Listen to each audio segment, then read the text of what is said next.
All right, we got to put a bow on this. It's been great. I had a blast. Captain, you're the best. You're the best. But my time is done here. It really is. So with that said, I'm going to add this. It's kind of like a chapter to the book to the other stuff I have here. It's time to shut this thing down. And the only way I know to celebrate, and Mike just said it, and that is, you know how much I love the old brown water, right? It's the best.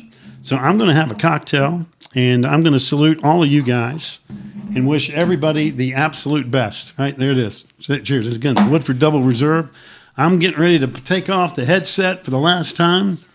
And I got a great wife, the best kids in the world, awesome family, great friends. I got bourbon, and I got my dog. So it's time to go. Happy trails. Again, thank you. God bless. Come on, Fuller. Let's go. And he walked out the back door and shut the lights off. Love it. That is Mark Packer's way of exiting stage left, and he joins us on the Adam Gold Show, the legend himself. How are you, sir? I am good. So you like the ending. You like just turn off the lights, get the dog a bourbon, and let's hit the road, right? I mean, that's the way you're supposed to walk. It was just so you. I loved every second of that. And I know you loved every second of this run.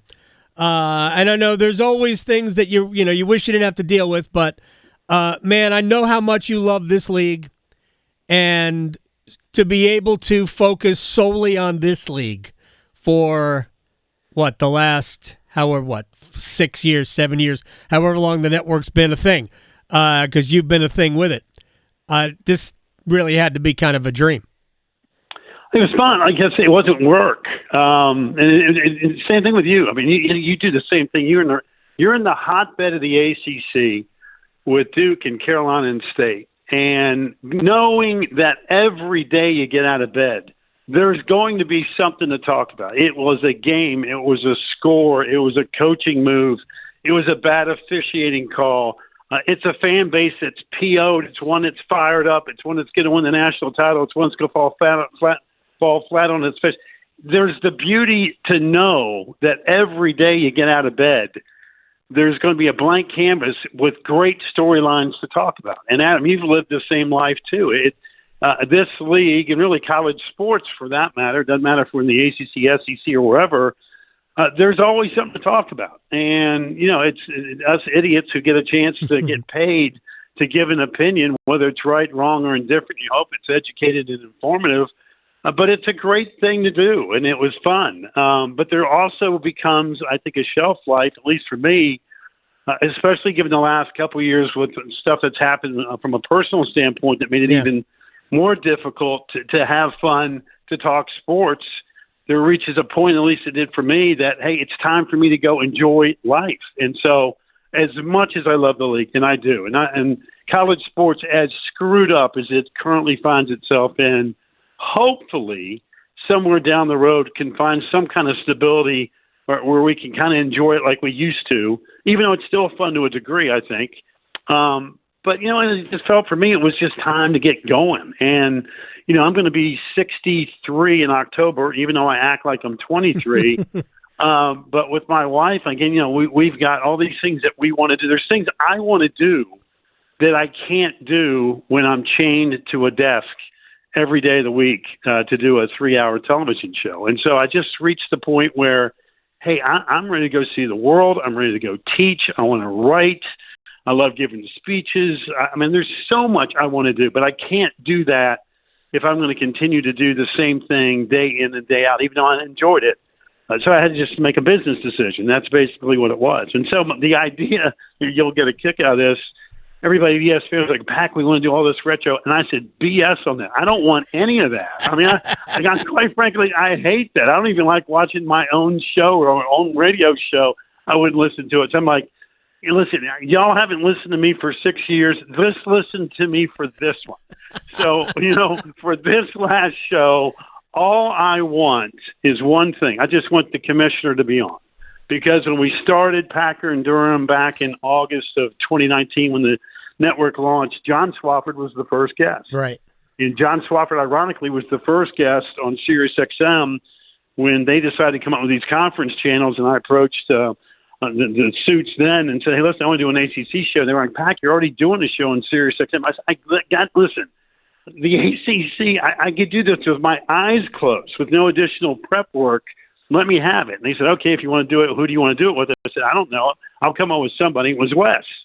And so I called Wes, and then we did it. So even that first show, way back in whenever it was, March of 2018, for John Swafford was the first guest. So having the commissioner on to discuss the league, to me, was the ultimate guest. I don't care who it could possibly be. That's the one guy that you'd always want to talk to. So the only thing I wanted was Jim Phillips to be on that show for the last one yesterday, and he was kind enough. I know his schedule's been nuts, but he was terrific yesterday. And, it's funny, too, Adam. I just got done going through a ceremony with my daughter who got married last month, and Seth Greenberg kept telling me for the last year and a half, "Pack, the hardest walk of your life. You're going to break down. You're going to cry. You're going to do this." And I never did. I was perfectly fine. But the commissioner almost got me yesterday. I mean, he had me in a very vulnerable spot on the air yesterday when he started bringing up Billy and all that kind of stuff.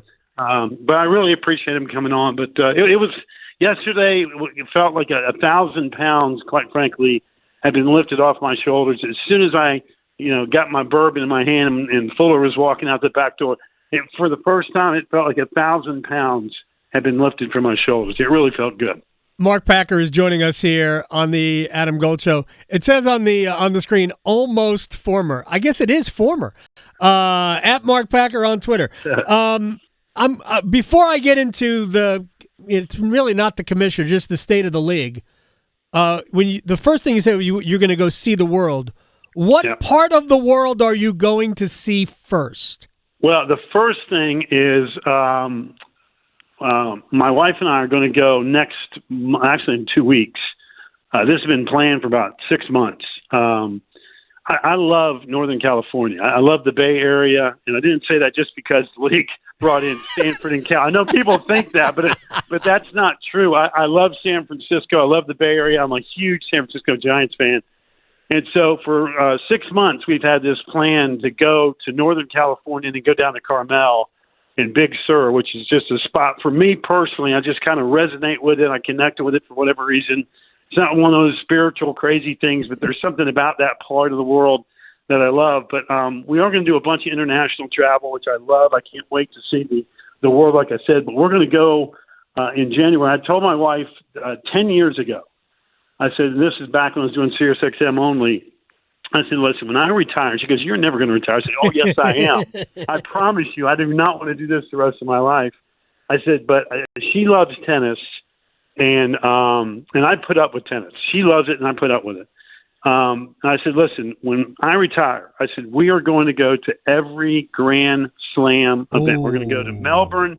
We're going to go to French Open. We're going to go to Paris. We're going to go to London and do Wimbledon. We've done the U.S. Open in New York and all that stuff. So the first trip, seriously, is going to be Australia. So we're going to go down to the Australian Open in January. And while we're there, we're going to do New Zealand for a week to 10 days. And we have some friends who really are world travelers who said, listen, if you go there, you might as well go to Bora Bora. So we're going to do, we're going to do Bora Bora, which I've already been working on flights, which are ridiculous. I'm sure. And how long it takes and how you got to get there. So we're going to do Bora Bora.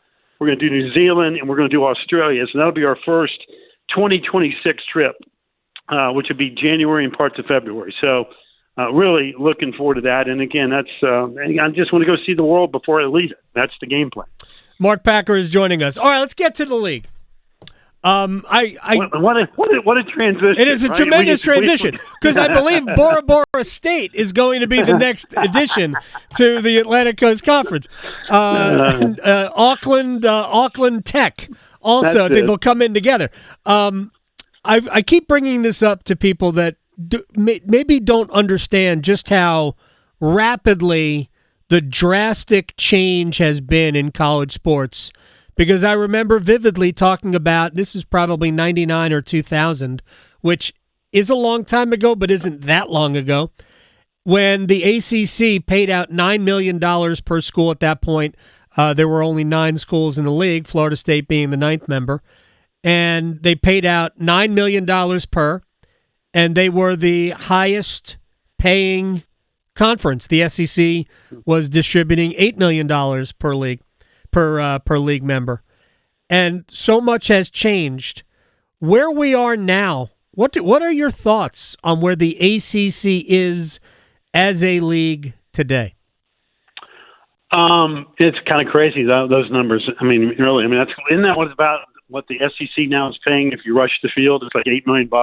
It's kind of crazy. Right, yeah. It's really kind of crazy to think that in those terms. That seems like 3 lifetimes ago, but it really wasn't.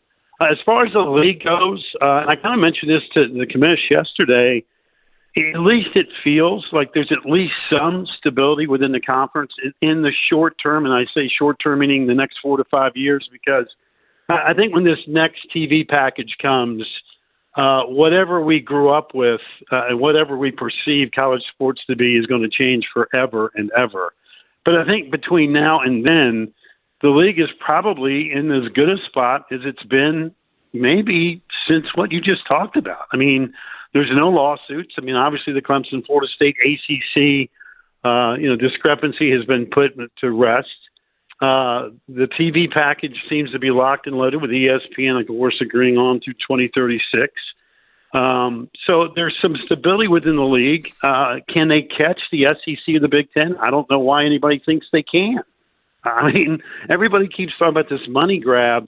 It's like, it's not like the league is going broke. It's not like the Big 12 is going belly up. These leagues are making a ton of cash.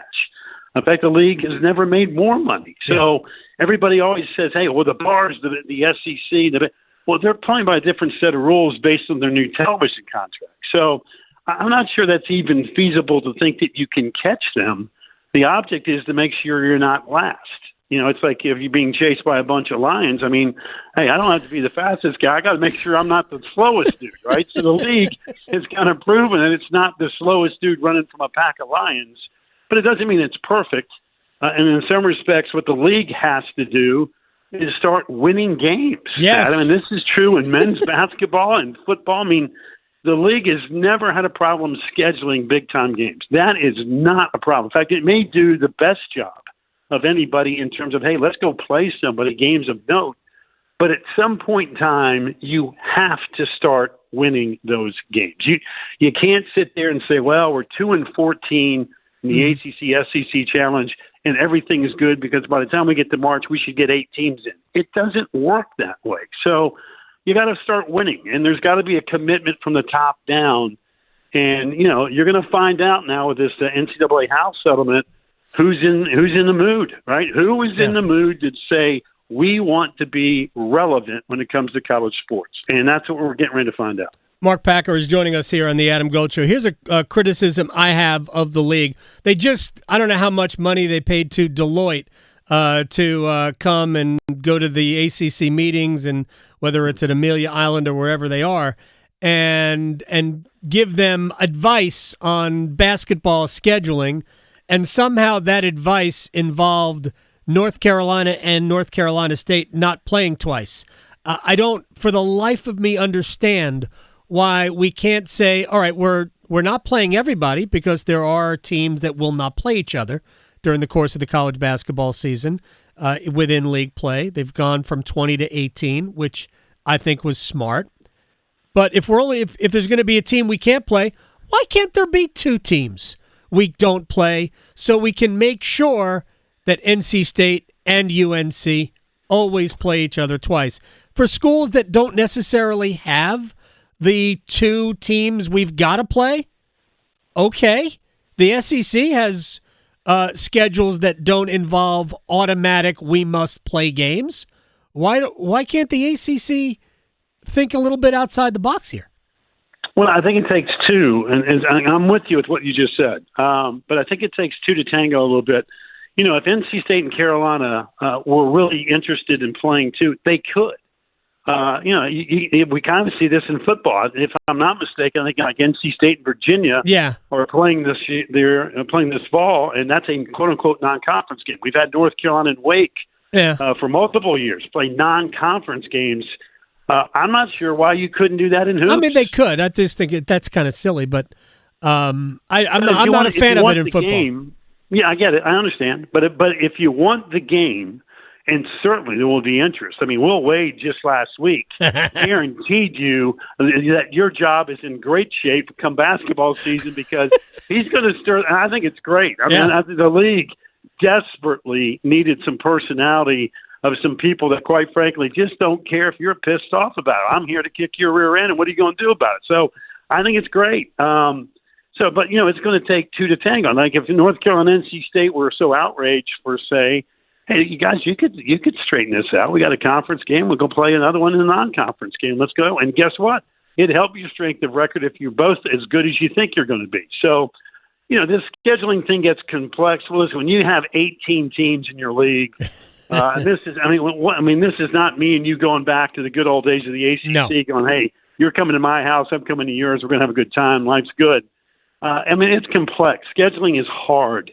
And I do think going back to 18 makes a ton of sense. It does give you some flexibility. But like I said, much like the House settlement dollars, it's going to be interesting to see how each school determines what is in their best interest. And that would be true from a scheduling perspective. It's also going to be true from a monetary standpoint where they determine, hey, what are we going to earmark for football? What's going to basketball? What's going to baseball? Women's sports, where does that fall? Olympic sports, do we care? I mean, so every school is going to be different, and that's true with the dollars, and it's certainly true in scheduling. Mark Packer is joining us here on the Adam Gold Show. What are your thoughts on Bill Belichick and the whole UNC football experience now? I love it. Said it the day he was hired that North Carolina is going to become instantly the ultimate college football reality show, and that's already happened before we got to kickoff. For crying out loud, after watching CBS Sunday Morning, and I didn't even know. You know what's funny, Adam? I didn't even know that story was coming on. I had it on television, like background noise. I was working on something, and I didn't even know he was coming on. And then the next thing you know, I said, that sounds like Bill Belichick. And sure enough, I got up and I sat down. And as soon as I saw the interview, I went, "Oh God!" I mean, this is great for idiots like us. Yeah. But this was not what North Carolina was looking for. I mean, you can't show up getting paid $10 million a year and wearing a Goodwill Industries Navy sweatshirt. That doesn't quite work. But listen, he's a great football coach. We all know that. But how is it going to equate on Saturdays? I have no idea. But it is going to be must-watch television, and that starts with TCU in that first game. And, they've got a brand-new roster. I've known Michael Lombardi for 100 years. He's a really smart guy, and he and Bill obviously work hand in hand, so that will be a great combination. But, if you tell me they go 9-3 or if they go 4-8, I'd go, yeah, okay, well, that doesn't surprise me one way or the other. So I think their schedule's conducive. Quite frankly, if you're a North Carolina fan, you could not have really scripted a better conference schedule. They got a chance to win a bunch of games if it clicks, but I don't know what it's going to look like. I can't wait to watch it. Yeah, I've said this before, and I've received some pushback. I think there will be more attention paid to UNC football this year than any football program in college ever, because Belichick he attracts eyeballs automatically.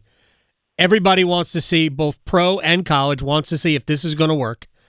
And there's a reason why UNC versus TCU, two teams that would not otherwise be considered national television draws, were moved to Monday night, Labor Day night.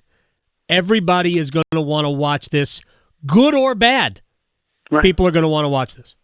Yeah, and people, listen, there's going to be a lot of people rooting for him because, hey, Bill Belichick's great. Yeah. This is an awesome thing for – there are going to be a lot of folks hoping he gets his rear end kicked, that, hey, you know what, that's right, that damn Sunday football, this is college.